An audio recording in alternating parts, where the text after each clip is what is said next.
Natuto ako na hindi manisi ng ibang tao. Na kahit ako yung laging sinisisi, okay lang. So I'm always in control. Because the moment that you blame other people, binibigay mo sa kanila yung control.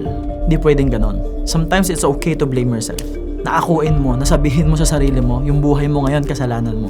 Because that means you can control your own life.